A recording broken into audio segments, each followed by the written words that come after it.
Bismillahirrahmanirrahim. Assalamualaikum warahmatullahi wabarakatuh. Halo, apa kabar? Kali ini pertama kalinya teman-teman ketemu dengan channel saya. Welcome, selamat datang di Banser Channel. Next, kita lanjut pada rumus bagian 2. Nah, di rumus bagian 2 kita mulai dengan rumus ke-6, yakni sum. Nah, untuk rumus sum ini sama dengan rumus penjumlahan. Hanya saja rumus sum pada Excel digunakan untuk mempermudah melakukan penjumlahan yang lebih dari 2 variabel. Misal pada contoh tabel berikut ini, kita akan menghitung total nilai tiap semester dengan menggunakan formula sum, yaitu kita ketikkan pertama sama dengan, kemudian ketikkan sum, lalu buka kurung, kemudian blok data yang akan dijumlahkan, balas kurung, dan enter. Atau kita juga bisa menggunakan auto sum pada title bar dengan cara klik auto sum, lalu blok data yang akan kita jumlahkan, kemudian enter. Untuk data lainnya kita tinggal drag dan rumus sum selesai. Oke, mudah kan? Ya, jadi kali ini saya agak percepat, tinggal teman-teman simak baik-baik karena ada 30 lebih rumus yang akan kita bahas pada video kali ini. Oke, next kita lanjut lagi pada rumus ke-7, yaitu average. Nah, average ini adalah rumus yang digunakan untuk menghitung nilai rata-rata pada sebuah list. Sebuah list data baik secara vertikal maupun horizontal. Pada contoh tabel ini kita akan menghitung nilai rata-rata mahasiswa dari seluruh semester. Caranya, kita ketikkan lagi sama dengan, kemudian ketikkan average, kemudian buka kurung, selanjutnya blok data yang akan kita hitung nilai rata-ratanya, lalu tutup kurung dan enter. Nah, hasilnya sudah terlihat, sisanya tinggal kita drag dan rumus average selesai. Lanjut lagi, rumus ke-8, yaitu max. Rumus max ini digunakan untuk mencari nilai tertinggi pada suatu deretan nilai. Masih pada tabel yang sama, kita akan menghitung nilai tertinggi dari setiap semester dengan menggunakan rumus max. Oke, caranya ketikkan kembali sama dengan, kemudian max, lalu buka kurung, kemudian blok data nilainya, dan tutup kurung, kemudian enter.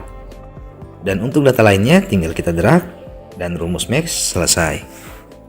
Oke, next lagi, rumus ke-9, yaitu min.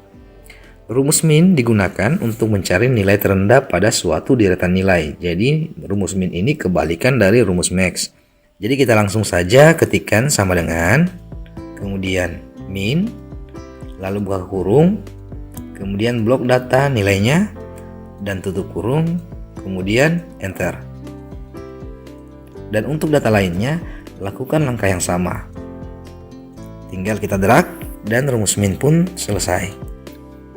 Oke, sampai di sini bisa dipahami ya. Kalau ada pertanyaan silakan teman-teman masukkan dalam kolom komentar. Kita lanjut pada rumus ke-10, yaitu rank.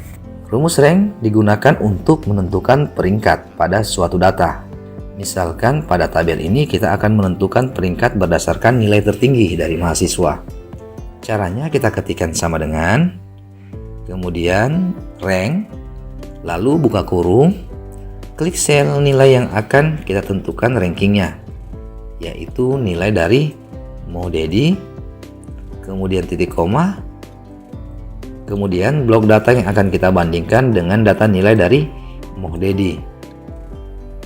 Kemudian jangan lupa menekan tombol F4 supaya rumusnya pada saat kita copy tidak bergeser. Lalu tutup kurung dan enter. Dan untuk data lainnya silakan teman-teman drag ke bawah dan hasilnya pun sudah ada. Jadi peringkat satunya adalah Dedi, peringkat keduanya adalah Nurhail, ketiga Armin, dan lain-lain. Oke, itu adalah rumus peringkat atau rank. Oke, berikutnya kita bahas rumus ke-11, yaitu if. Fungsi dari rumus if adalah untuk memberikan hasil menyesuaikan dengan nilai pada suatu kolom. Misalkan kita akan membuat pernyataan pada tabel ini. Bila nilai dari mahasiswa lebih dari 400, maka akan dinyatakan lulus. dan bila sama dengan atau kurang dari 400, maka akan dinyatakan gagal. Jadi rumusnya sama dengan if buka kurung. Nah, di sini ada if, dia minta logical testnya. Nah, logical test itu seperti pernyataan yang akan kita uji. Nah, pernyataan yang akan kita uji adalah jika Muhdadi lebih dari 400, maka dia akan dinyatakan lulus. Begitu sebaliknya, jika 400 atau kurang dari 400, maka akan dinyatakan gagal. Oke, kita lanjut. Kita klik nilai Muhdadi, lalu masukkan simbol lebih dari, kemudian masukkan angka 400, selanjutnya titik koma, maka akan keluar value if true. Artinya apa data yang akan kita keluarkan jika pernyataan tadi terpenuhi. Pernyataan tadi kan di atas 400 lulus dan 400 ke bawah gagal. Maka kita ketikkan setelah titik koma yaitu tanda kutip 2, kemudian ketikkan lulus. Tanda kutip 2 lagi. Nah, tanda kutip itu artinya jika kita menggunakan value yang sifatnya teks bukan angka ya. Kurang lebih seperti itu. Kemudian titik koma lagi. Nah, dia akan tanyakan value if false. Value if false ini artinya apa data yang akan kita keluarkan jika pernyataan itu tidak terbukti. Artinya jika nilai itu kurang dari 400, maka data apa yang akan kita keluarkan? Misalkan kita masukkan gagal. Kita ketikkan tanda kutip terlebih dahulu, kemudian gagal, tanda kutip lagi, dan tutup kurung. Kemudian enter. Nah, maka hasilnya akan keluar. Berarti Muhammad Dedi dinyatakan lulus. Sisanya tinggal kita drag. Oke, rumus if selesai. Lanjut lagi rumus ke-12, count if. Count if ini digunakan untuk menghitung karakter pada data. Contoh, pada tabel berikut ini kita akan menghitung data mahasiswa berdasarkan jenis kelamin. Kita ketikkan formulanya. Pertama, sama dengan, kemudian count if, buka kurung, blok data yang akan kita hitung, kemudian titik koma, tanda kutip, ketikkan karakter apa yang akan kita hitung. Karena laki-laki yang akan kita hitung terlebih dahulu, maka kita ketikkan L, lalu tanda kutip lagi, balas kurung, dan enter. Lakukan langkah yang sama pada jenis kelamin perempuan.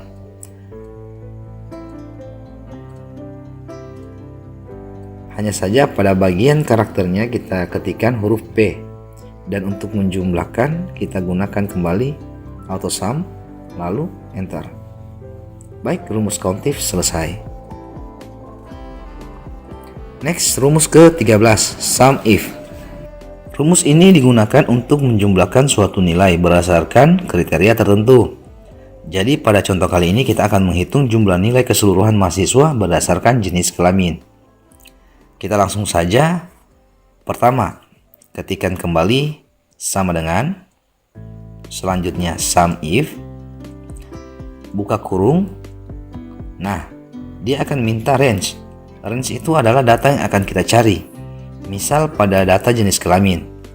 Jadi kita blok data jenis kelamin. Kemudian ketikkan titik koma, lalu tanda kutip. Selanjutnya kita masukkan karakter yang akan kita hitung, yaitu laki-laki. Nah, maka yang kita ketikkan L. Kemudian tanda kutip lagi, lalu titik koma. Kemudian dia akan minta sum range. Sum range itu begini. Jika data yang telah kita blok, kemudian karakter yang kita masukkan ada pada data tersebut, maka data mana yang akan kita jumlahkan berdasarkan karakter yang telah kita masukkan. Karena pada contoh kali ini kita akan menghitung nilai, maka kita blok data nilai. Oke, kita blok data nilainya. Setelah terblok, kita tutup kurung dan enter. Maka total nilai dari laki-laki adalah 1255. Jadi lakukan langkah yang sama pada nilai perempuan. Ketikkan sama dengan, lalu sum if, buka kurung, blok sel jenis kelamin, titik koma, tanda kutip, ketikkan huruf P, tanda kutip lagi, kemudian titik koma, selanjutnya blok data nilai, balas kurung, dan enter. Dan untuk menjumlahkannya, kita gunakan rumus penjumlahan. Oke, rumus sum if selesai. Lanjut lagi pada rumus berikut, rumus ke-14, count. Count adalah rumus yang digunakan untuk menghitung data dalam bentuk angka. Dalam artian, bukan menjumlahkan data, tapi menghitung datanya. Misal kita akan menghitung ada berapa banyak mahasiswa di data kita yang memiliki nilai. Jadi caranya yaitu sama dengan, lalu count, buka kurung, blok datanya, tutup kurung, lalu enter. Nah, rumus ini hanya akan membaca sel yang memiliki nilai. Oke, kita lanjut. Rumus ke-15, count A. Nah, untuk rumus count A ini sama seperti rumus count sebelumnya. Hanya saja pada rumus ini digunakan untuk menghitung data yang sifatnya bukan angka. Jadi kalau count tadi menghitung data yang sifatnya angka, count A ini berfungsi untuk menghitung data yang sifatnya bukan angka. Jadi caranya kita gunakan cara yang sama, yaitu sama dengan, kemudian count A, buka kurung, blok selnya, balas kurung, kemudian enter. Dan inilah hasilnya. Oke, kita next, rumus ke-16, yaitu concatenate. Fungsi concatenate adalah untuk menggabungkan beberapa nilai pada sel dan bisa dimodifikasi dengan menambahkan kata atau value lainnya. Sebagai contoh, pada tabel berikut ini kita akan memunculkan tulisan dengan nilai yang akan dinyatakan nantinya. Nah, formulanya adalah kita ketikkan sama dengan, kemudian concatenate, buka kurung, klik sel nama, lalu titik koma, tanda petik, spasi, kemudian ketikkan dengan nilai. Jadi kita masukkan kata dengan nilai, lalu kita spasi, tanda petik lagi, kemudian titik koma, klik sel nilai, lanjut titik koma, tanda petik, spasi, kemudian kita ketikkan dinyatakan, spasi, tanda petik lagi, lalu titik koma. Selanjutnya klik sel status, next, balas kurung, dan enter. Maka hasilnya adalah Muhammad Dedi Saputra dengan nilai 439 dinyatakan lulus. Nah, dan untuk kolom lainnya tinggal kita drag, dan untuk rumus concatenate selesai. Oke, sampai di sini rumus bagian 2 selesai. Dukung terus channel ini agar bisa berkembang dan memberikan informasi-informasi lainnya. Dan jangan lupa untuk like, comment, share, and subscribe. Demikian dulu. Wassalamualaikum warahmatullahi wabarakatuh.